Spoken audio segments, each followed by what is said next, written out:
नमस्कार, जय हिंद, राधे राधे साथियों। स्वागत है आपका अपने YouTube चैनल आगाज क्लासेस पर। मैं रतन कृष्ण नवानिया फिर से आपके सामने हाजिर हूँ इतिहास की कड़ी में। आशा करता हूँ कि सभी स्वस्थ और तंदुरुस्त होंगे और अपने लक्ष्य की प्राप्ति के लिए मेहनत कश या उस स्तर की मेहनत में लगे हुए होंगे जिससे कि जल्दी आप आयोग में या सचिवालय में बैठे। तो साथियों, हमारी क्लास महाजनपद काल की चल रही है। महाजनपद काल की कल की क्लास में क्या हो गया था, कल की क्लास में लगभग मैंने करवा दिया था कि महाजनपद काल की या लोहे के प्रयोग से सबसे पहले आर्थिक परिवर्तन करवाए थे। और आर्थिक परिवर्तन के बाद साथियों मैंने सामा राजनीतिक, हाँ, आर्थिक के बाद राजनीतिक करवाए थे और राजनीति के बाद साथियों सामाजिक भी करवा दिए थे। तो सामाजिक में क्या करवाया, सामाजिक परिवर्तन, हाँ, कल की क्लास सामाजिक के बाद ही समाप्त हुई थी। तो सामाजिक में क्या था कि सामाजिक में लोहे के प्रयोग से वर्ण व्यवस्था में जटिलता आई, अस्पृश्यता की भावना स्थापित हुई, महिलाओं की स्थिति निम्न हो गई। और फिर उसके बाद आप देखोगे कि समाज में जो वर्णों में आपस में मतभेद प्रारंभ हुआ, क्योंकि वर्ण जो मैंने बताया था कि ब्राह्मण और क्षत्रियों में मतभेद होने लगा। और ब्राह्मण क्षत्रियों में जब मतभेद होगा तो आप देखोगे कि जो उसमें अब जो वर्ण व्यवस्था की जो पदानुक्रम है उसमें जब वो आएगी, रुकावट आएगी। और जब उसमें जटिलता आएगी तो आप देखोगे कि नवीन धर्मों का उदय होगा। और नवीन धर्मों में कौन से, बौद्ध और जैन धर्मों का उदय होगा साथियों। और जब बौद्ध और जैन धर्मों का उदय होगा तो वर्ण व्यवस्था पर चोट होगी, क्योंकि उन्होंने वर्ण व्यवस्था, जातिवाद सबको अस्वीकार किया था, सबका विरोध किया था, सबको अस्वीकार किया था पूरी तरीके से। तो साथियों, जो क्रमिक जो परिवर्तन आपको दिख रहा है कि लोहे के प्रयोग से, उसके बाद जो मैंने करवाया था साथियों, तो कल मैंने आपको थोड़ा हल्का हल्का हिंट ये भी दी थी कि जो ब्राह्मण क्षत्रिय वैश्य जो वर्णों में आपस में जो मतभेद सामने आया, तो किस, जो असहमति बोल लो या मतभेद बोल लो, तो वो ऐसे क्या कारण थे जिससे कि मतभेद इस तरीके स्पष्ट रूप से सामने आया। तो कल साथियों जो मैंने आपको समझाया था, तो बताया था कि चारों वर्णों में जो एक ब्राह्मण क्षत्रिय वैश्य शूद्र में ब्राह्मणों को छोड़कर बाकी तीन वर्ण असंतुष्ट थे। सामाजिक जो प्रक्रिया थी या सामाजिक संरचना थी या सामाजिक जो पदानुक्रम था उस समय का, तो उससे एक ब्राह्मण को छोड़कर, क्योंकि ब्राह्मण तो सर्वोच्च था उस समय, उसे किस बात की शिकायत होगी, उसे किस बात की वो किस बात की कंप्लेन करेगा। तो उसे तो कोई शिकायत नहीं थी, तो वो तो बिल्कुल सुख में था, उसे किसी भी तरीके की कोई दिक्कत नहीं थी सामाजिक संरचना से। लेकिन जो क्षत्रिय वैश्य और शूद्र, इन तीनों जो तीन वर्ण थे, वो उस समय की सामाजिक संरचना से असंतुष्ट हुए। अब असंतुष्ट क्यों होंगे साथियों, तो कल मैंने आपको मोटा मोटा समझा दिया था ये कि जो क्षत्रिय हैं वो जैसे राजा क्षत्रिय था, और जो राजा क्षत्रिय था तो राज्य व्यवस्था का या उसकी देख रेख का या सब कुछ का, उसका जितना भी जो उसकी प्रशासनिक व्यवस्था का प्रमुख था। और ब्राह्मण धार्मिक व्यवस्था का प्रमुख था। और जब धार्मिक प्रमुख ब्राह्मण हो गया लेकिन सामाजिक संरचना में वो सर्वोच्च था, तो जब जो क्षत्रिय था, जो राजा थे, उन्होंने कहा कि जब प्रशासनिक व्यवस्था हमारे अंडर है, कर की प्राप्ति जो मैंने अब उससे पहले आपको करवाया था लोहे के प्रयोग के आर्थिक वाली में, कि जब कर की प्राप्ति करने लगा 1/6 भाग, उससे बाद राजा को 60 भागी बोला गया साथियों। तो उसमें आप देखोगे कि जब क्षत्रिय ने सोचा कि जब मेरे पास पैसा है, सब कुछ मेरे पास है, और मैं ही सामाजिक परिवर्तन और जवाबदेही मेरी है, तो फिर सर्वोच्च मैं क्यों नहीं, ब्राह्मण एक धार्मिक प्रमुख के रूप में। तो इस वजह से ऐसी विचारों से असंतुष्टि पैदा हुई आपस में। और जैसी असंतुष्टि पैदा होगी, आप देखोगे कि नवीन धर्मों के प्रति झुकाव होगा, असंतुष्ट होंगे आपस में। तो नवीन धर्मों की वर्ण व्यवस्था में जैसी असंतुष्टि या सहमति पैदा होगी, तो आप देखोगे नवीन धर्मों, बौद्ध और जैन धर्मों का उदय होगा। और नवीन धर्मों के उदय में भी आप साथ ही देखोगे कि नवीन धर्म जो वर्ण व्यवस्था पर चोट करेंगे। वर्ण व्यवस्था पर चोट नवीन धर्म कैसे करेंगे, क्योंकि अगर किसी धर्म या मत की आपने शुरुआत से अगर देखा हो, तो ये मैं आगे करवाऊंगा वैसे और समझाऊंगा थोड़ा डिटेल में। और अब जैसे आगे विचारधाराओं की जब बात होगी, सामाजिक धार्मिक आंदोलन की जब बात होगी, तब मैं आपको करवाऊंगा कि हाँ किस तरीके से विचार बदलती हैं और किस तरीके से विचार।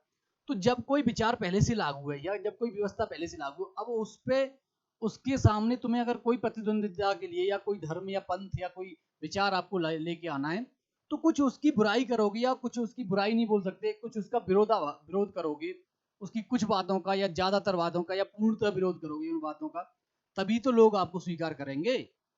बाकी अगर सेम उसी तरीके से होगा तो साथियों फिर उसमें और आप में फर्क ही नहीं है, तो फिर आप कौन वो करेगा? वो तो ऐसी व्यवस्था तो पहले से वहां चल ही रही है। तो साथियों यहाँ पे परिवर्तन आपको देखने को मिलेगा कि जैसे ही जैन और बौद्ध धर्म आएंगे तो बौद्ध धर्म और जैन धर्म की तरफ झुकाव कैसे होगा? क्योंकि अस्पृश्यता थी, ब्राह्मण जो वर्ण व्यवस्था थी उसमें अस्पृश्यता आ गई थी, और जब अस्पृश्यता आ गई और जो बौद्ध और जैन धर्म अस्पृश्यता के विरोधी थे, वो जातिवाद नहीं मानते थे, वर्ण व्यवस्था के विश्वास भी नहीं कर सकते थे। आगे मैं करवाऊंगा कल से जहां तक है कि कल से या उससे अगली क्लास से बौद्ध धर्म में स्टार्ट हो जाएगा, बौद्ध धर्म करवाऊंगा। पहले सोच रहा हूँ कि मौर्य साम्राज्य तो बाद में करवाऊँ, पहले बौद्ध और जैन समझा दूंगा, तो फिर जैसे ही मौर्य साम्राज्य के शासकों का उनका नाम आएगा तो आपको समझ में अच्छी तरीके से आ जाएगा, दिमाग में एक लगातार जो क्रम जैसे होता है ना कि एक स्ट्रक्चर आपके दिमाग में बना रहेगा। तो उसके बाद जब आप देखोगे साथियों, तो जैसे ही बौद्ध धर्म में आप देखोगे कि जब जाति का विरोध कर रहा है, वर्ण व्यवस्था का विरोध कर रहा है, तभी तो जो जनता या आम जनमानस का झुकाव होगा उसकी तरफ। और जैसे ही झुकाव होगा तो आप देखो, और अस्पृश्यता भी नहीं मान रहा, अस्पृश्यता का घोर विरोधी है बौद्ध जैन धर्म जो नवीन धर्म थी। तो साथियों ऐसे ही जो वर्ण व्यवस्था के जो उसमें जटिलता आई, तो आप देखोगे जो मैंने कल आपको करवाया था, तो मैं आपको बता दूं कल मैंने, हाँ यहाँ तक मैंने करवा दिया था कि लोहे के प्रयोग जो सामाजिक परिवर्तन थे उसमें जो ब्राह्मण क्षत्रिय, कल मैंने आपको करवाया था साथियों, जो ब्राह्मण क्षत्रिय, ब्राह्मण तो संतुष्ट थे, उन्हें तो किसी भी प्रकार की कोई शिकायत नहीं थी, लेकिन जो क्षत्रिय वैश्य और शूद्र, ये शुद्ध नहीं है, ये शूद्र है, थोड़ा वर्तनी का मिस्टेक है, तो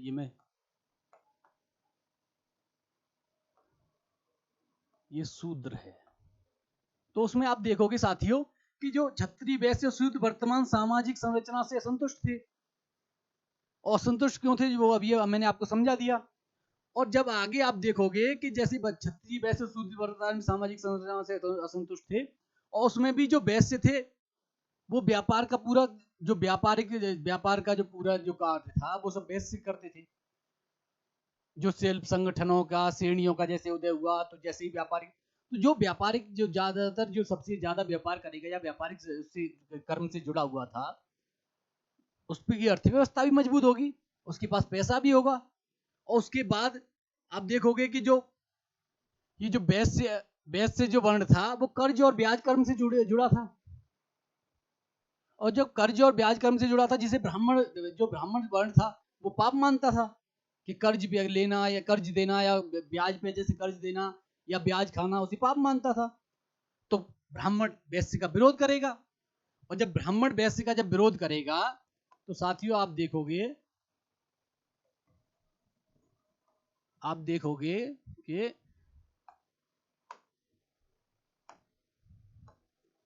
जब ब्राह्मण वैश्य का विरोध करेगा तो वैश्य सीधे सीधे बोलेगा कि पैसा हम पे, व्यापार हम करते हैं, हर कार्य हम करते हैं, ये कुछ नहीं करते, बस धार्मिक प्रमुख हैं और ये फिर भी विरोध कर रहे हैं। तो सीधे सीधे ये संघर्ष आपको दिखाई देगा, या संघर्ष नहीं बोल सकते, असहमति या असंतुष्टि दिखाई देगी। तो असंतुष्ट जो व्यापारी वर्ग था या वैश्य वर्ण था वो इसीलिए असंतुष्ट था कि जब हम ब्याज कर्म से जुड़े हुए हैं, ये ब्राह्मण धर्म क्यों, वो ब्राह्मण वर्ण क्यों विरोध कर रहा है। तो साथियों आपको देखने को मिलेगा कि जैसे ही वर्ण व्यवस्था में असंतुष्टि पैदा होगी, और एक मैंने आपको करवाया था जैसे उसमें कि जो उसके बाद कल मैंने ये भी आपको समझाया था कि जैसे राजनीतिक प्रमुख राजा था, ये क्षत्रिय था, अभी मैं जो आपको समझा रहा था, और धार्मिक प्रमुख ब्राह्मण था जो सामाजिक संरचना में प्रथम था। तो जब ब्राह्मण धार्मिक प्रमुख था, या धार्मिक प्रमुख जो ब्राह्मण था वो प्रथम स्थान पे था सामाजिक संरचना में, और राजनीतिक जो राजा था वो क्षत्रिय था, वो प्रशासनिक व्यवस्था देखता था, वो रक्षा भी करता था, वो पूरी उसको व्यवस्था को संभालता था, उस पर वो कर की प्राप्ति हो रही है राजा को, राजा पे कर राजस्व आ रहा है, 1/6 भाग आ रहा है, उत्पादन में वृद्धि हो गई थी, तो उस पर पैसा भी, राजकोष भी फुल हो गया, राजकोष में भी भरपूर पैसा है। तो राजा ने कहा कि जब मेरे पास पैसा भी है, मैं रक्षा भी करता हूं, जो प्रशासनिक व्यवस्था भी मेरे अंडर है, कर राजस्व व्यवस्था भी मेरे अंडर है, तो फिर मैं प्रथम स्थान पर ब्राह्मण क्यों? तो इस प्रकार वर्ण व्यवस्था में या वर्णों में आपस में जो मतभेद या मनभेद या संतुष्टि और सहमति साथियों इस तरीके से आपको दिखाई देगी।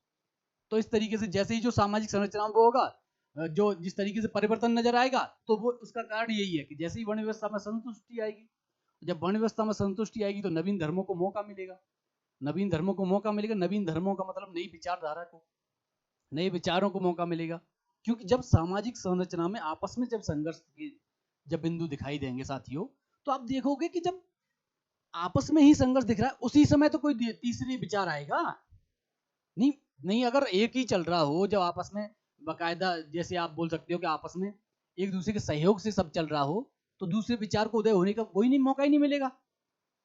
दूसरे विचार जैसे ही मन ऊपर जैसे होने को होगा, जब एक जगह सहयोग या संगठन जो रहेगा वो उसे दबा देंगे।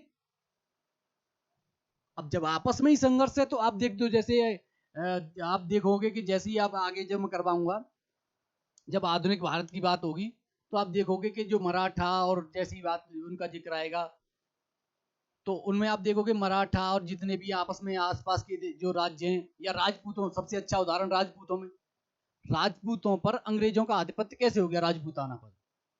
उसका भी यही मेन कारण था, जो मैं आधुनिक भारत में जब करवाऊंगा आपको समझाऊंगा पूरी तरीके से, कि जब आपस में संघर्षरत थे, और जैसे ही आपस में संघर्ष थे, इसका फायदा उठाया अंग्रेजों ने। और ये राजपूताना क्या अगर देखा जाए तो अंग्रेजों की ये नीति थी कि फूट डालो राज करो। जब आगे जब मैं जो आधुनिक भारत में मैं आपको विस्तार से समझाऊंगा पूरी एक एक नीति और उस तरीके से, और एक एक पॉइंट जो एग्जाम से मतलब एग्जाम में आप देखते ही टिक करोगे कि हाँ इसका आंसर ये है, सर ने करवाया था, कि गुरुजी ने करवाया था, यही रहेगा। तो उसमें मेन कारण यही था कि आपस में जैसे ही संघर्ष हुआ, तीसरे को मौका मिल गया। यही विचारों में होता है। तो जैसे ही विचारधारा में होता है कि विचारधारा में जैसे ही संघर्ष नजर आता है, दूसरी विचारधारा की उत्पत्ति हो जाती है, या दूसरी विचारधारा बढ़ने लगती है, या वो वृद्धि करने लगती है। तो साथियों, ये जो विचारों का जो आया, जो अब नवीन धर्मों का जो मैं उदय आपको समझा रहा हूँ, इसीलिए मैं इतना टाइम जो इतना समय जो इस तरीके से आपको समझाने में ले रहा हूँ, कि आपके दिमाग में बैठना चाहिए कि आखिर आखिर जो बौद्ध धर्म और जैन धर्म का जब उदय होता है, तो ऐसा क्या कारण था? पहले से जब पुरातन हमारा जब धर्म चला आ रहा है, या जिसे बोलते हैं वैदिक धर्म या ब्राह्मण धर्म या सनातन धर्म, तो उसमें ऐसी क्या वो आई, या उसमें ऐसी क्या बुराइयां आई, बुराइयां नहीं बोल सकते आप, ऐसे उसमें ऐसे क्या कारण थे कि नवीन धर्मों को उदय होने का मौका मिला? तो वो यही कारण थे कि आपस में विचारधारा या आपस में वर्णों में संघर्ष हुआ। और वर्ण संघर्ष नहीं बोलते, आपस में असंतुष्टि हुई, और जैसे ही असंतुष्टि होगी तो एक दूसरे से सहमत नहीं होंगे, और जैसे ही असहमति होगी दूसरे का तीसरे को मौका मिलेगा, तीसरा मौके का फायदा उठाते हुए ऊपर आएगा। तो ये वही है कि जैसे ही नवीन धर्मों का उदय कैसे हुआ? आपस में वर्ण व्यवस्था में संघर्ष बहुत चल रहा था। संघर्ष नहीं बोल सकते, असंतुष्टि बोल सकते हो, असहमति बोल सकते हो। तो ये आप देखोगे साथियों कि जिस तरीके से आपको नजर आएगा, तो एक जो खाका जो क्रमिक आपको लगेगा ना, तो वो सब जो उससे रिलेटेड जैसे संबंध आपको नजर आएगा, तो रिलेटेड आपको सिर्फ लोहे की उससे लगेगा। जैसे ही वैदिक युग में या ऋग्वैदिक काल से, मैंने आपको बताया था कि ऋग्वैदिक काल में लोहे की खोज नहीं, जैसे 1000 BC में उत्तर वैदिक काल से लोहे की खोज होती है। लोहे में के जैसी खोज की बात सामाजिक परिवर्तन या सामाजिक गिरावट बोल सकते हैं, या सामाजिक परिवर्तन बोल सकते हैं। और उसमें राजनीतिक, कृषि, और वो मैंने आपको उसी समय करवाया था, इससे पहली क्लास में, वो आपको मैंने विस्तार से समझा ही दिया है कि जैसे ही लोहे का प्रयोग होगा कृषि में, और जैसे ही लोहे का प्रयोग होगा साथियों, तो आप देखोगे कि लोहे के प्रयोग से ही जो वन काटे जाएंगे, और जब वन काटे जाएंगे तो उसके साथ कृषि भूमि का विस्तार होगा। कृषि भूमि का विस्तार मैंने कई बार आपको समझाया है, अब एक बार और दोहरा देता हूँ कि कृषि भूमि का विस्तार होगा। कृषि भूमि का विस्तार होगा तो आप देखोगे कि लोहे का प्रयोग उनकी जुताई और उसमें होगा, हलों में प्रयोग किया जाएगा, अगर हल में बोल सकते हो। क्योंकि अब वर्तमान में तो कल्टीवेटर और हैरो और जाने क्या क्या नए नए उपकरण आ गए हैं, वैज्ञानिक तकनीकी इतनी बढ़ गई है। लेकिन उस समय तो हल ही था ना, तो जैसे लकड़ी के हल थे या पत्थर के हल थे, उनकी जगह लोहे का प्रयोग हुआ। लोहे के हलों से जैसे ही आप जुताई और अच्छी करोगे, जुताई के बाद आप देखोगे कि कृषि में उत्पादन में वृद्धि होगी, और कृषि के उत्पादन में वृद्धि होगी तो आप देखोगे कि जो शिल्प संगठन या श्रेणियों का उदय होगा, और शिल्प संगठन श्रेणियों का उदय होगा तो श्रम का विभाजन होगा और विदेशीकरण होगा, क्योंकि विदेशों से भी तो शिल्प संगठन जो व्यापारिक मंडल आएंगे या व्यापार करने के लिए व्यापारिक संघ आएंगे, वो भी तो श्रेणियां हैं।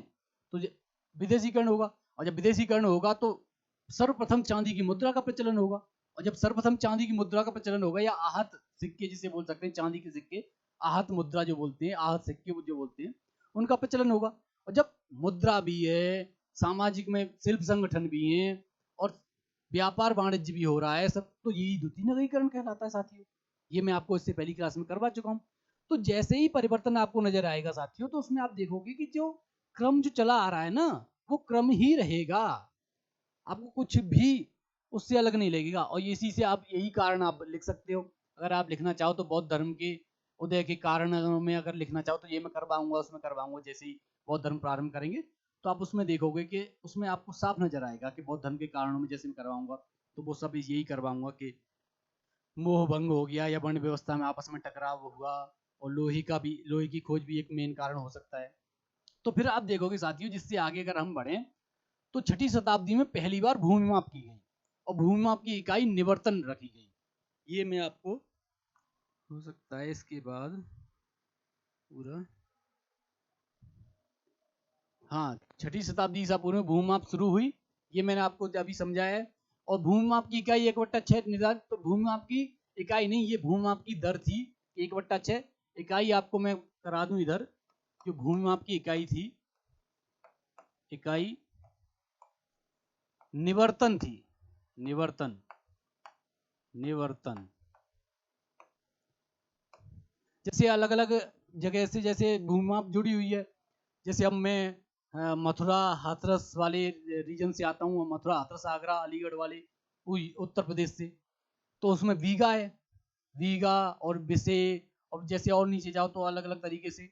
तो जैसे हमारे यहाँ बीघा है, और जैसे हरियाणा में मैं सुनता हूँ, मुझे कंफर्म तो नहीं पता, लेकिन हरियाणा में जैसे एक दो जैसे मित्र हैं, उनसे जब बात होती है तो वो बोलते हैं कि हमारे यहाँ किले, बीघा को किले बोला जाता है, तो उनके यहाँ कुछ और भूमि माप की इकाई होगी। लेकिन हमारे यहाँ जैसे बीघा है, तो ऐसे ही यहाँ पे तो 6ठी शताब्दी इसमें निवर्तन थी। और निवर्तन में भी आप देखोगे किसी आधार पर राजा, जैसे निवर्तन में भी राजा की अब यहाँ पे दर लिख सकते हो। जब भूमि माप की इकाई निवर्तन हो गई तो 1/6 भूमि राजस्व लिया जाता था राजा के द्वारा, इसीलिए राजा को सटभागी बोला गया है। परभागी ये गलत है, तो ये भी मैं आपको बता दूं यहाँ पे, सटभागी, सटभागी। थोड़ी इस पीपीटी में थोड़ी वर्तनी अशुद्धि ज्यादा हो गई, मुझे लग रहा है थोड़ी जल्दबाजी में टीम ने कर दिया, क्योंकि टीम पर लोड इतना ज्यादा रहता है, तो साथियों आप समझ सकते हो। तो कोई बात नहीं, हमें तो सब पता ही है, हम करवा देंगे, कोई दिक्कत नहीं है। अब ये देखो कि साथियों, जो 16 महाजनपदों का जब जिक्र होता है तो बौद्ध ग्रंथ अंगुत्तर निकाय में और जैन ग्रंथ भगवती सूत्र में 16 महाजनपदों की लिस्ट मिलती है, जिसमें आप देखोगे कि काशी, मगध और विराटनगर जितने भी हैं, सूरसेन, मथुरा जो जिसकी राजधानी थी, तो आप देखोगे अवंती, उज्जैनी जो राजधानी थी। तो आप उसमें आप देखोगे कि एक जो बोलते हैं गोदावरी नदी के किनारे एक दक्षिण भारत का अकेला महाजनपद होता है, अस्मक।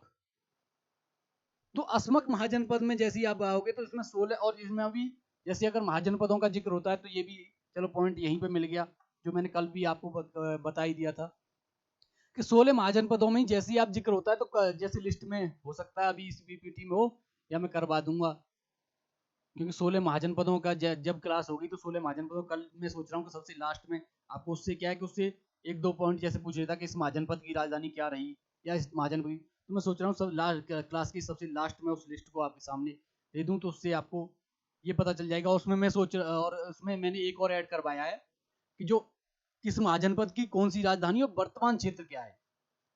कि जैसे मगध की जिक्र होता है तो मगध महाजनपद की जो राजधानी पाटलिपुत्र या राजगृह या गिरिब्रज ये बोला जाता है, बाद में पाटलिपुत्र हो गई, तो उसे जैसे बोला जाता है तो राजगृह या गिरिब्रज ये जो एरिया पूरा, तो उसे वर्तमान गया और पटना, तो मगध का इस तरीके से चर्चा हुई। तो जैसे वर्तमान गया और पटना क्षेत्र, ऐसे ही मैं सोच रहा हूँ कि वो जो ऐड करवाया मैंने तो लिस्ट में लगवा दूंगा, तो वो मैं सोच रहा हूँ लास्ट के जब से लास्ट में करवाऊँ, क्योंकि उसी से ज्यादातर प्रश्न उठाए गए महाजनपद काल में।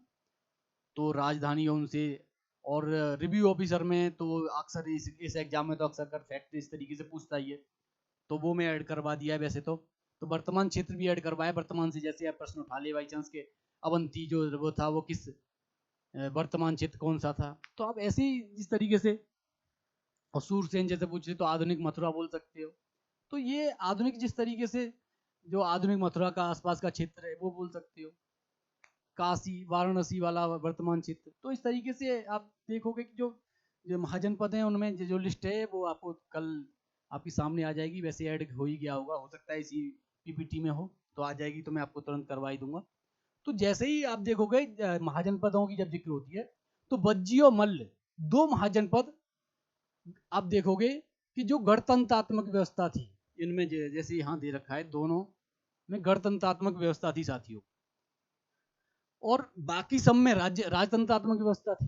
तो ये भी जैसे यहाँ से कई बार प्रश्न उठाया है आयोग ने कि बज्जी और मल्ल, या फिर सीधे पूछा था कि किन महाजनपदों में गणतंत्रात्मक व्यवस्था थी। नीचे देगा बज्जी और मल्ल, देगा काशी और अवंती, और फिर नीचे दे देगा कि असमक, और दे देगा जैसे सूरसेन। तो उस तरीके से विराटनगर भी दे सकता है। तो साथियों आप देखोगे कि जिस तरीके से आप करोगे, तो अब जैसे आप आगे आ जाओ महापरिनिर्वाण सूत्र में 6 महानगरों की सूचना मिलती है। हाँ ये प्रश्न चलो मेरे दिमाग से ये उतर भी रहा था, तो पीपीटी में कल मैंने ऐड भी करवाया था।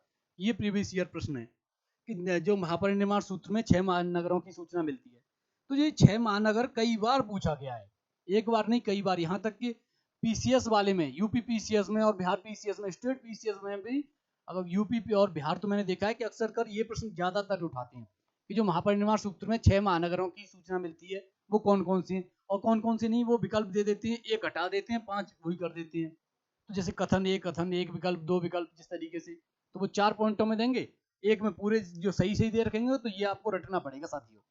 ये थोड़ा फैक्ट है, तो ये इनमें से, और ये अक्सर करके ये भी नहीं है कि मैं थोड़ा बोल दूं कि स्किप कर देना, ये स्किप भी नहीं कर सकते आप, क्योंकि ये कई बार पूछा गया है ये प्रश्न। तो ये वाला ये पॉइंट आप बिल्कुल ब्रैकेट में डाल लो, या इसे इम्पोर्टेंट लिख लो, या कुछ भी मतलब हाईलाइट करने के लिए। ये 3 स्टार लगभग, 3 का 4 लगा लो, 4 स्टार आप इस पे लगा सकते हो। ये 4 स्टार का पॉइंट है, ये यहाँ से लगभग उठाता ही उठाता है। तो आप लिख दो चंपा, राजगृह, श्रावस्ती, काशी, कौशाम्बी और साकेत। ये 6 महानगरों की सूचना मिलती है। और आप देखोगे कि जैसे आप जब गणतंत्रात्मक व्यवस्था की जैसी चर्चा होती है साथियों, तो आप देखोगे कि जो वैशाली के लिच्छवी थे उन्हें विश्व में सर्वप्रथम गणतंत्र माना गया है। बाकी जैसे ऑथेंटिक प्रमाण नहीं है इसके, जिस तरीके से जिन प्रमाणों पे प्रमाणित किया जाए, लेकिन माना गया है कि वैशाली के लिच्छवी सबसे प्राचीन गणतंत्र थे। और उसके बाद आप देखोगे जो, और वैशाली की लिच्छवी का अगर प्रमाण क्या जिस तरीके से दे रखा है, तो एनसीईआरटी में भी दे रखा है, तो आपके लिए तो एनसीईआरटी ही प्रमाण है, तो आयोग भी वही मानेगा। तो आप इसको भी ध्यान रखना थोड़ा, क्योंकि जो वैशाली के लिच्छवी गणराज्य है वो विश्व के सबसे पहले गणराज्य, गणतंत्रात्मक व्यवस्था या गणतंत्रात्मक व्यवस्था का उदय मान लो। तो ये एक है। तो जैसे ही, और बज्जी संघ की जो बज्जी संघ की जो राजधानी थी वो वैशाली थी, तो ये बज्जी संघ में आ गया कि बज्जी संघ के, या आप बोल सकते हो कि बज्जी संघ की जो राजधानी थी वैशाली, उसके लिच्छवियों की गणराज्य को सबसे पहले गणतंत्र माना गया है। तो एक फैक्ट, ये एक जो पॉइंट है ये आप लिख सकते हो कि वैशाली लिच्छवी गणराज्य की गणतंत्र माना गया है। जो वज्जी संघ की राजधानी थी इसका गठन 500 बीसी में या 500 ईसा पूर्व में हुआ था।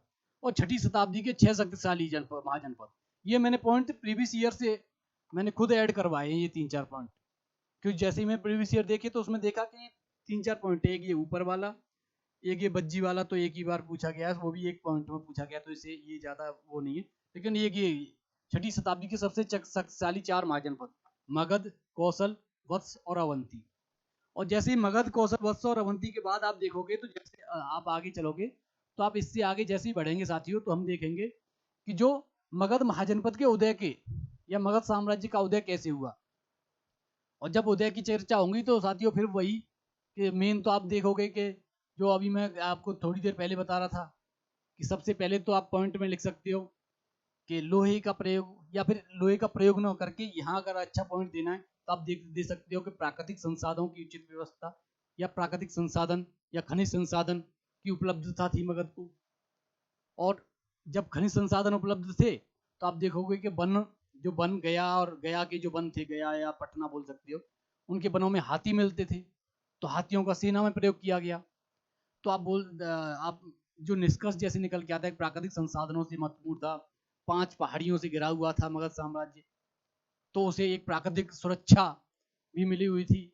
या उसके बाद जैसे अगर आप देखोगे कि 5 पहाड़ियों के बाद जैसे जिक्र होगा तो आप देखोगे कि ये जैसे ही पाटलिपुत्र को राजधानी बनाया जाता है तो वो 3 नदियों के संगम पे था, उस वो नदी जल दुर्ग था, तो वो भी तो एक इसी में आ जाएगा, वो भी तो मगध साम्राज्य का ही भाग है। राजगढ़ गिरिब्रज जैसी हो गए तो वो भी जैसे पहाड़ियों के बीच में थे। तो एक प्राकृतिक, आप सीधे सीधे पॉइंट डाल सकते हो कि प्राकृतिक पहाड़ियों से घिरा हुआ था या 5 पहाड़ियों से घिरा हुआ था, जिसे प्राकृतिक सुरक्षा प्राप्त थी। प्राकृतिक सुरक्षा ही तो बोल लेंगे जब पहाड़ियों से घिरा हुआ है। और उसकी जैसे ही अगर जैसे उसके उदय की बात होगी तो आप देखोगे, जैसे अगर हम सीधे सीधे आप यहाँ तो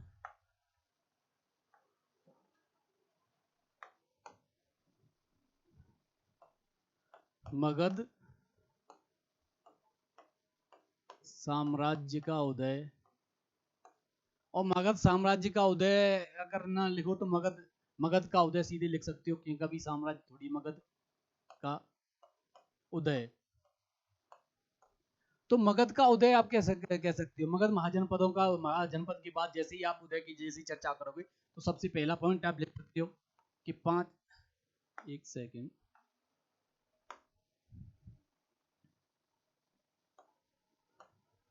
पहला पॉइंट लिख सकते हो कि 5 पहाड़ियों से घिरा हुआ था, पहाड़ियों से घिरा हुआ।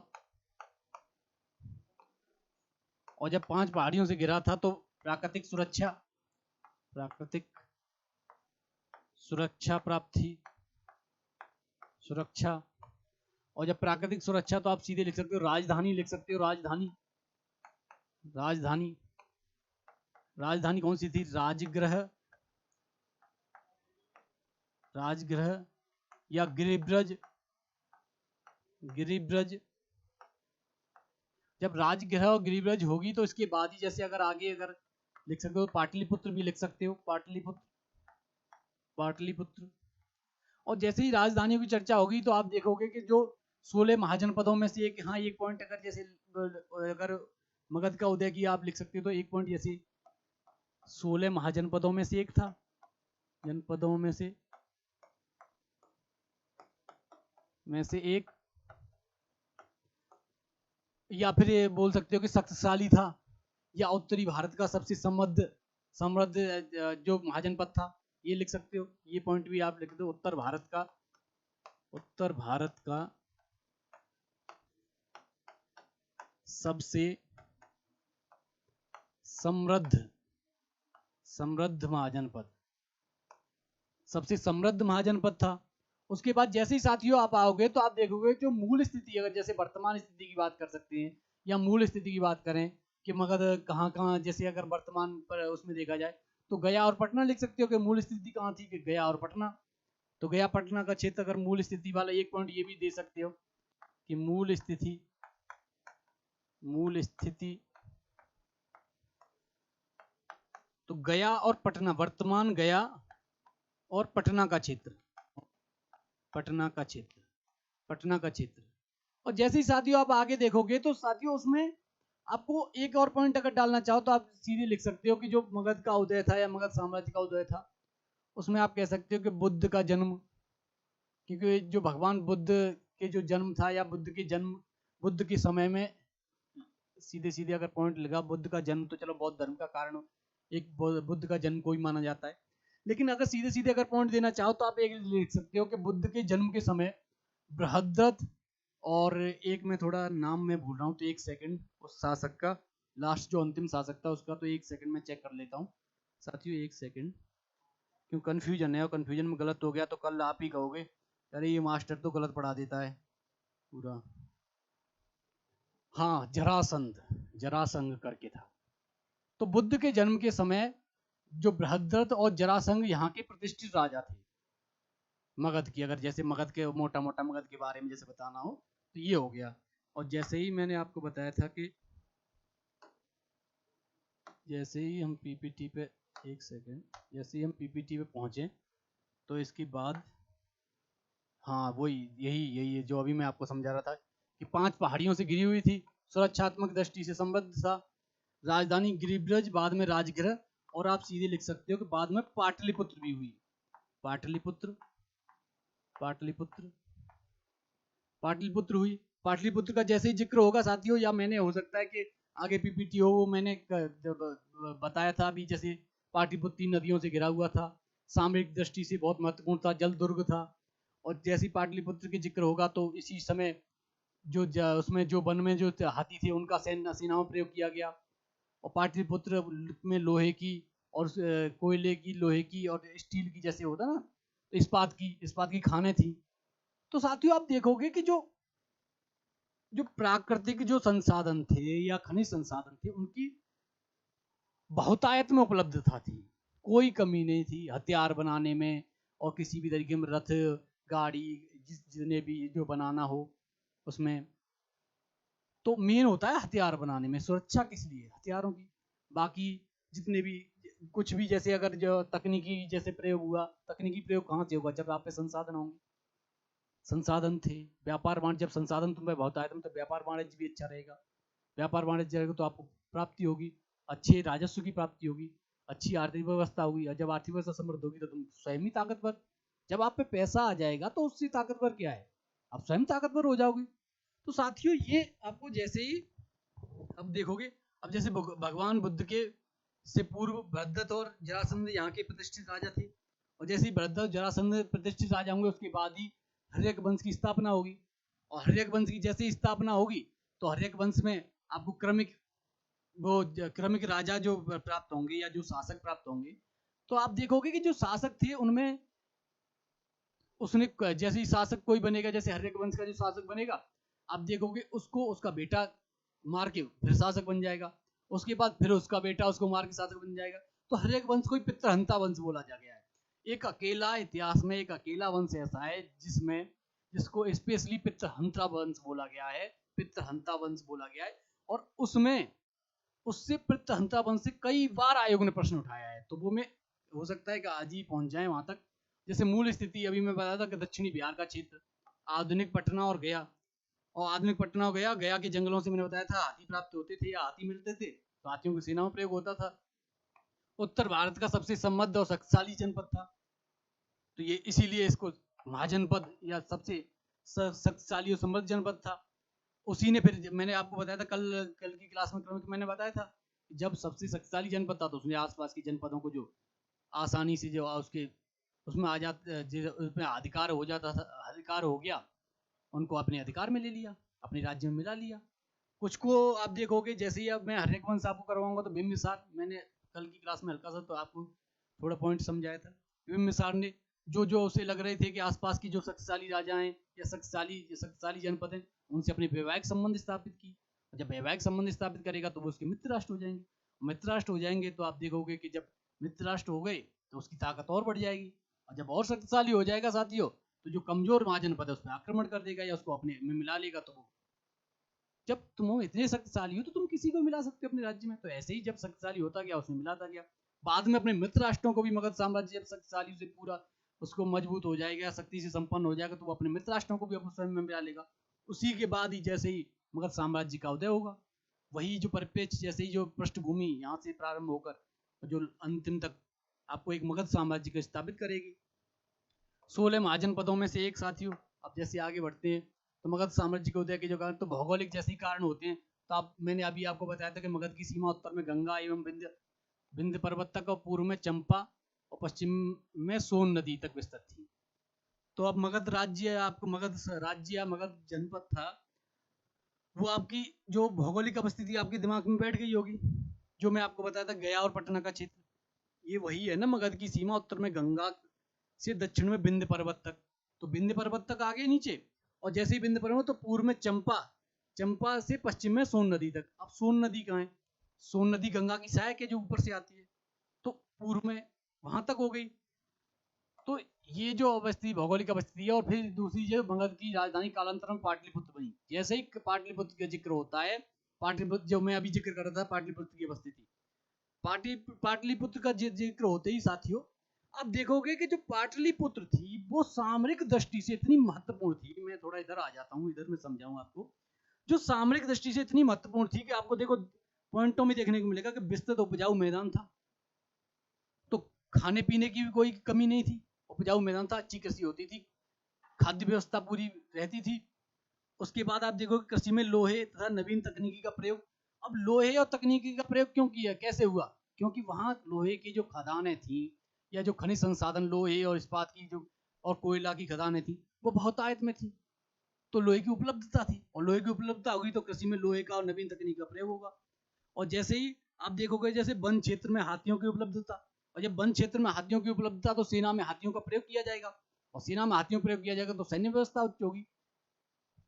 ऐसे ही मैं आपको बताऊंगा कि मगध साम्राज्य अकेला ऐसा, या अकेला नहीं बोल सकते कि मगध साम्राज्य सबसे पहले, जैसे ही मगध साम्राज्य के जो एक शासक का जिक्र होगा आप देखोगे कि एक युद्ध में सबसे पहले रथमूसल और महाशिलाकंटक, ये दो हथियारों के नाम है। कि महाशिलाकंटक मतलब बड़ी बड़ी शिलाओं को फेंकने की तकनीकी का प्रयोग किया, और रथमूसल मतलब रथ के द्वारा जो आगे जो उस तरीके से जो घूमने वाला या लोहे का एक चक्का टाइप का। तो रथमूसल से आप अंदर, मैं आपको मोटा मोटा थोड़ा एक आइडिया बता दूं कि आपने बाहुबली मूवी देखी होगी, तो बाहुबली मूवी में जो युद्ध होता है तो उसमें भल्लाल देव और बाहुबली दोनों लड़ते हैं आपस में, नहीं दूसरे राजा से जब लड़ते हैं, एक जो आक्रमण करता है जनजातियों वाला, तो जब जो एक राज्य या एक किसी भी राज्य का या उनका कोई शत्रु राष्ट्र जब उस पर आक्रमण करता है तो बाहुबली और भल्लाल देव जब मिलते लड़ते हैं, तो जब भल्लाल देव के रथ के सामने जो पहिया सा घूमता है वो से रथमूसल, ऐसा रथमूसल के रथ के सामने एक तकनीकी का विकास, जिससे कि दुश्मनों के या दुश्मन सेना को पूरी तरीके से परास्त किया जा सके। और महाशिलाकंटक मतलब बड़े बड़े पत्थरों को फेंकने की तकनीकी, जैसे उसी बाहुबली मूवी में जो आप देखोगे कि जो वृक्षों से या पत्थर जो फेंके गए, तो उस तरीके की एक तकनीकी थी, उसका प्रयोग होगा। तो उसका प्रयोग कैसे हुआ? ये लोहे की जो खदानें थी, लोहे की उचित व्यवस्था थी, बहुतायत में लोहा उपलब्ध था, इसीलिए तो हुआ साथियों। उसके बाद आप देखोगे कि वन क्षेत्र में ये हाथियों मैंने अभी करवाई दिया। खनिज संसाधनों की उपलब्धता ये मैंने आपको बताई थी, खनिज संसाधनों की उपलब्धता थी। व्यापार की अनुकूल दशा, अब ये व्यापार की अनुकूल दशा साथियों आपको समझना पड़ेगा। व्यापार की अनुकूल दशा क्यों थी? क्योंकि तीन नदियों के संगम पर स्थित था, और जब तीन नदियों के संगम पर स्थित था तो एक तो जल व्यापार नदियों का जैसी, और पाटलिपुत्र की बस्ती गया और पटना वाला, तो आप देखोगे कि जो गंगा नदी है या गंगा नदी की जो सहायक नदी है जिसे हुगली नदी बोलते हैं, तो वो सीधे उसमें जा रही है, गंगा नदी भी बंगाली खाड़ी में जा रही है। तो अगर विदेशी कोई अगर आएगा तो वो बंगाली खाड़ी तक आ जाता था, कोलकाता तक, कोलकाता से सीधे यहाँ पाटलिपुत्र से व्यापार करता था। और नहीं नदियों में बाकी आसपास की जितना भी क्षेत्र था वो नदियों के द्वारा व्यापार और वाणिज्य चलता था। तो ये आपको व्यापार की जो अनुकूल दशा थी वो यही थी कि तीनों ओर से जल दुर्ग था, जल के द्वारा व्यापार होता था, और जो जितने भी जहाज और वो आते थे वो नाव लेके सीधे यहाँ पे नदियों के द्वारा सीधे सीधे आ जाते थे। तो पाटलिपुत्र में उचित व्यापारिक अनुकूल दशा थी। प्राकृतिक सुरक्षा ने मगध के उत्कर्ष में महत्वपूर्ण योगदान दिया। प्राकृतिक सुरक्षा तो थी, प्राकृतिक सुरक्षा 5 पहाड़ियों से घिरा हुआ था, जो राजधानी थी वो तीन ओर से जल नदियों से घिरी हुई थी, जल दुर्ग था, तो और जंगल भी था, आसपास जंगल था, पहाड़ी थी, तो वो तो प्राकृतिक सुरक्षा उपलब्ध थी। इससे आगे जैसे ही साथियों बढ़ते हैं तो हम देखेंगे तो मगध साम्राज्य के प्रमुख वंश, तो ये मैंने अभी आपको करवाई दिया। सबसे प्राचीन वंश राजा बृहद्रथ था और जरासंध था, जरासंघ करके था, जिसकी राजधानी गिरिब्रज राजगृह थी। जरासंघ बृहद्रथ का पुत्र था, जो मैंने अभी आपको करवाई दिया ये। इसके बाद जैसे ही आप देखोगे कि बिंबिसार मगध की गद्दी 544 में बैठा और हर्यक वंश की स्थापना की। ये जो बिंबिसार वाला, ये जो ऐसे ही हर्यक वंश की स्थापना होगी, इसके बाद जैसे ही हर्यक वंश, जैसे बिंबिसार के बाद इसका पुत्र आएगा अजातशत्रु, जो बिंबिसार की हत्या करके राजगद्दी पे बैठेगा। अजातशत्रु का पुत्र उदयन आएगा, जो अजातशत्रु की हत्या करके उस राजगद्दी प्राप्त करेगा। तो इसीलिए इसे प्रत्यहंता वंश बोला गया। तो जैसे ही बिंबिसार मगध की राजगद्दी पर 544 ईसा पूर्व में बैठा और रघुवंश की स्थापना की साथियों, तो आप इससे आगे जैसे ही आप देखोगे तो ये एक मैं समझा दूं, ये महत्वपूर्ण आयाम मैं कल की क्लास में करवा दूंगा। पहले ये आपको एक पॉइंट ये वाला समझा देता हूं।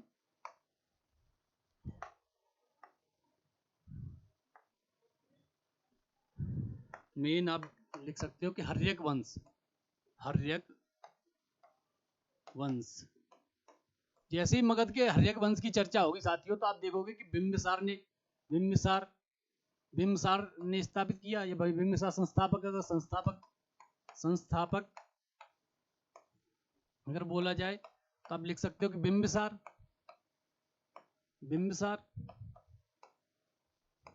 और बिंबिसार की बात आप साथियों आप देखो, बिंबिसार की जो खास बात है वो मैं कल की क्लास में आपको विस्तार से करवाऊंगा। वैसे अगर मैं थोड़ा एक आपके दिमाग में एक थोड़ा सा आइडिया दे दूं, तो बिंबिसार ही था जो मैं आपको चर्चा करता हूं कि जिसने 4 या 3 राज्यों से आसपास की 3 जो शक्तिशाली जनपद थे उनसे वैवाहिक संबंध बनाए, उनसे शादियां करता है। और जब शादियां करेगा तो वो जब रिश्तेदार हो गए, या आप कहते हो कि जब रिलेशन हो गया, उनसे संबंध स्थापित होगा, तो मित्रतापूर्ण संबंध हो जाएंगे। और मित्रतापूर्ण संबंध हो जाएंगे तो कोई भी बात होगी तो इसका सहयोग करेंगे या इसकी दुश्मन राज्य करेंगे, इसी का करेंगे ना। और जैसे ही जब इसका सहयोग करने के लिए इसके मित्र राष्ट्र होंगे, जो सबसे शक्तिशाली 3 महाजनपद इसके साथ आ जाएंगे। मगध महाजनपद वैसे ही शक्तिशाली है, हर मामले में समृद्ध है। तो जब शक्तिशाली है, हर मामले समृद्ध है और मित्र राष्ट्र भी आ गए, तो फिर छोटे छोटे महाजनपदों को तो ये अपने में मिला ही लेगा भाई। शक्तिशाली ही तो मिलाएगा, शक्तिशाली मिलाएगा, उसके बाद इसकी शक्ति ज्यादा हो जाएगी तो कोशिश करेगा कि ये मित्र राष्ट्र काय के मित्र राष्ट्र। बाद में आप देखोगे इसके पुत्र के जैसे अजात शत्रु के उसमें आओगे, अजात शत्रु की जैसी चर्चा होगी साथियों, तो आप देखोगे कि अजात शत्रु के काल में जिससे मित्र राष्ट्र थे, जिनसे रिलेशन था, या जिससे आप बोल सकते हो कि जो इसके पिता ने जो वैवाहिक संबंध बनाए थे, उन्हीं पे ये आक्रमण कर देगा।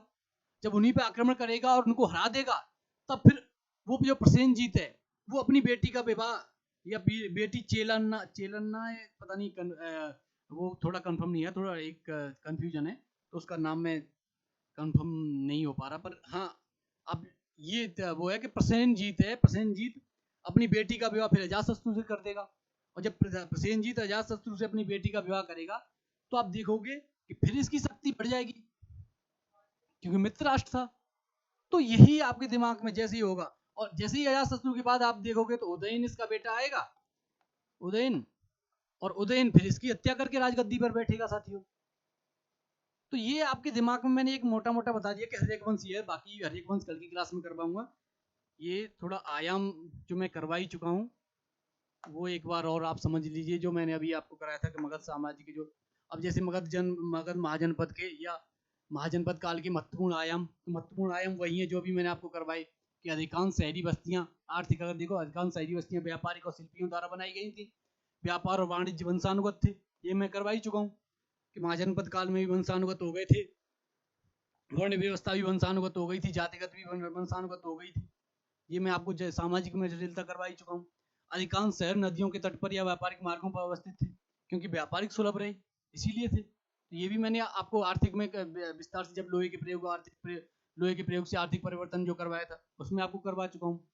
निष्क एवं शतमान, ये सलमान नहीं है, ये शतमान है साथियों। तो ये थोड़ा मैं आपको करवा दूं कि ये शतमान है, निष्क एवं शतमान, ये शतमान है। शतमान नामक ये मुद्राएं हैं, ये भी मुद्राएं, शतमान नामक मुद्राएं प्रचलित थी। ये मैंने आपको उत्तर वैदिक काल में ही करवा दिया था। उसके बाद आप देखोगे लौह उपकरणों के प्रयोग से कृषि करना आसान हुआ। ये तो मैं पिछले 3 क्लासों से आपको यही समझा रहा हूँ कि लोहे के प्रयोग से सब कुछ जो कुछ हो रहा है, मतलब लोहे के प्रयोग से, जब से लोहे का प्रयोग होने लगा है तभी से कृषि और सब में परिवर्तन आएगा। उसके बाद साथियों आप देखोगे कि जौ, कपास, दाल एवं गन्ना एवं धान की कृषि, ये मैंने अभी आर्थिक में करवाया था कि धान की जब जुताई अच्छी होने लगेगी तो धान की रोपाई प्रारंभ हो गई। जब जुताई अच्छी हो गई, नरम आसान हो गई, हल में लोहे का प्रयोग होने लगा। तो ये विभिन्न प्रकार की जो फसलें मैंने आपको करवाई दी हैं। कुल कृषि का उत्पादन का 1/6 भाग कर के रूप में लेता था, तो ये इसीलिए राजा को सटभागी बोला गया। ये भी मैंने आपको करवा दिया, सटभागी बोला गया। तो ये एक मैं लाया था कि जैसे अलग प्रश्न जैसे होता है ना कि महाजनपद काल के प्रमुख आयाम क्या हैं, तो आप होता है ना कि विद्यार्थी के या एक होता है ना कि अभ्यर्थी के दिमाग में एक उत्सुकता रहती है कि सर ने लोहे के प्रयोग से करवा दिए, 6वीं शताब्दी करवा दी, लेकिन महाजनपद काल के अगर आयाम की बोला जाए तो क्या होगा। तो यहाँ से जैसे पॉइंट उठाएं, जैसे प्रीवियस ईयर में भी सीधे सीधे पॉइंट उठाएं। ये वाला निष्क और शतमान कई बार पूछा गया, कईयों बार। तो साथियों आप देखोगे कि जो निष्क और शतमान वाला है ये कई बार पूछा गया है। तो इस पे आप जो मैंने पॉइंट जो जोड़े हैं वो यही है, साधारण सा आपके दिमाग में रहना चाहिए कि ये सब हो गया। जैसे मध्यस्थ जमींदार नहीं थे, तो जमींदार जब राजा 1/6 राजस्व ले रहा है और सीधे सीधे राजा से उसका कृषि का या किसानों का संबंध है, उसे सट्टभागी बोला गया है, तो जमींदार थे ही नहीं, जमींदार की तो अभी व्यवस्था है ही नहीं। जमींदार की जैसे ही आप देखोगे, जैसे ही गुप्त काल आएगा या मौर्य काल, जैसे ही मौर्योत्तर काल आएगा, मौर्योत्तर काल से ही जमींदारी के बीजारोपण आपको नजर आएंगे। और जैसे ही जमीन के बीजारोपण साथियों आपको नजर आएंगे, तो गुप्त काल आते आते जमींदारी और बढ़ जाएगी। और जैसे ही गुप्त काल क्रॉस करोगे, उत्तर गुप्त काल में आपको जमींदारी और जटिलता आएगी। तो साथियों आपको देखने को मिलेगा। और जैसे अब ये अमीर किसानों को गृहपति कहा गया, तो गृहपति में बता ही रहा हूँ आपको कि गांव के जो अधिकारी था या कुल का जो अधिकारी था उसे कुलप या गृहपति बोला जाता था, कुल के अधिकारी को या कुल के प्रमुख को। तो ये वही है, ये पॉइंट करवा चुका हूं मैं आपको। व्यापारियों की गलियों को बेस्सा का ये पॉइंट है, ये पॉइंट साथियों अच्छा है, ये एक बार ये पॉइंट आप कर लो। ये पूछा गया है, प्रीवियस ईयर का पॉइंट है कि व्यापारियों की गलियों को वेश्या बोला जाता था, वेश्या। ये वाला मैं अभी आपको जैसे ये हटा के साथियों एक बार जैसे करवाऊं, तो जो व्यापारियों की गलियों को वेश्या बोला जाता था, ये थोड़ा मोटा हो सकता है कि पीपीटी में आपको ढंग से, एक सेकंड,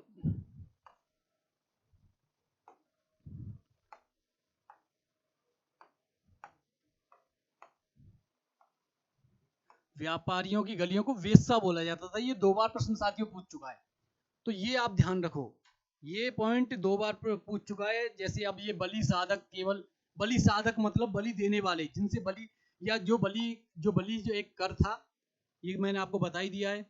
उत्तर वैदिक काल के बाद जैसी महाजन काल, तो बलि नामक कर प्रारंभ हो गया था उत्तर वैदिक काल से। तो बलि साधक हो गए कि जो बलि कर को जो वसूलने वाले या बलि जो कर वसूल करने वाले जो सिपाही थे या जो अधिकारी थे, उन्हें बलि साधक बोला गया। बलि साधक केवल किसानों और बेस्तियों से अनिवार्य कर बलि की वसूली करते थे।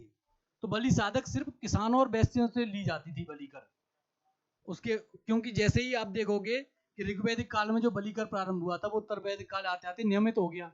और जब वो नियमित हो गया साथियों, तो आप देखोगे कि महाजनपद काल में ये परिवर्तन, जैसे ही आप देखोगे परिवर्तन का पॉइंट ये आएगा आपको आपके सामने, तो परिवर्तन से ही आयोग प्रश्न उठाता है। तो ये एक परिवर्तन ही है कि बलि साधक केवल किसानों और बेस्तियों से अनिवार्य कर की वसूली करते थे। तो किसानों और बेस्तियों से ही महाजनपद काल में बलि ली जाती थी अनिवार्य रूप से। बाकी अगर कोई स्वेच्छा है तो आप दे सकते हो। नियमित तो था, लेकिन जबरन नहीं था, जबरदस्ती नहीं थी। जैसे उत्तर वैदिक काल में जैसे ही आप कहोगे कि जैसे ही जो नियमित हो गया, तो आपको लगे कि नहीं जबरन लिया जाता था, तो महाजनपद काल में भी आपको साफ देखने को मिलेगा कि जबरन नहीं था, सीधे सीधे बलि सिर्फ स्वेच्छा से, अगर आप कहो तो स्वेच्छा से ली जाती थी। इसके बाद साथियों अगर आपको मैं बताऊं, तो इसके बाद आज की क्लास को यहीं विराम करते हैं। बाकी मगध महाजनपद में मगध महाजनपद में जैसे ही जिक्र होगा तो आप करते हैं। तो जो कुछ एक क्लास रह जाएगी कल, तो उत्तर वैदिक काल आते आते उत्तर वैदिक काल और मगध महाजनपद या 6वीं शताब्दी में, तो कल वंश और वो करवा देंगे, हर एक वंश का ये शासक ये था। उसके बाद सबसे लास्ट में मैंने आपको बोला था कि 16 महाजनपदों का जैसे ही लिस्ट आपको सबसे अंतिम में जो जहाँ से प्रश्न पूछा गया महाजनपद और राजधानी, तो वो सब साथियों कल की क्लास में, कल महाजनपद को समाप्त कर देंगे पूरी तरीके से। उसके बाद बौद्ध धर्म, परसों की क्लास से बौद्ध धर्म स्टार्ट करेंगे और 2 क्लास बौद्ध धर्म की। और सोच रहा हूँ कि एक क्लास में जैन धर्म कवर करने के बाद जैसे ही मौर्य साम्राज्य प्रारंभ हो जाएगा, तो हो जाएगा अब 2-4 कम से कम 6 क्लासों में कोशिश करूँगा कि प्राचीन भारत का इतिहास समाप्त होकर पूर्व मध्यकाल प्रारंभ करें। तो आज की क्लास को साथियों यहीं विराम देते हैं। बहुत बहुत धन्यवाद साथ में बने रहने के लिए। मिलते हैं फिर कल नए जोश और नई उमंग के साथ। तो जय हिंद, राधे राधे साथियों।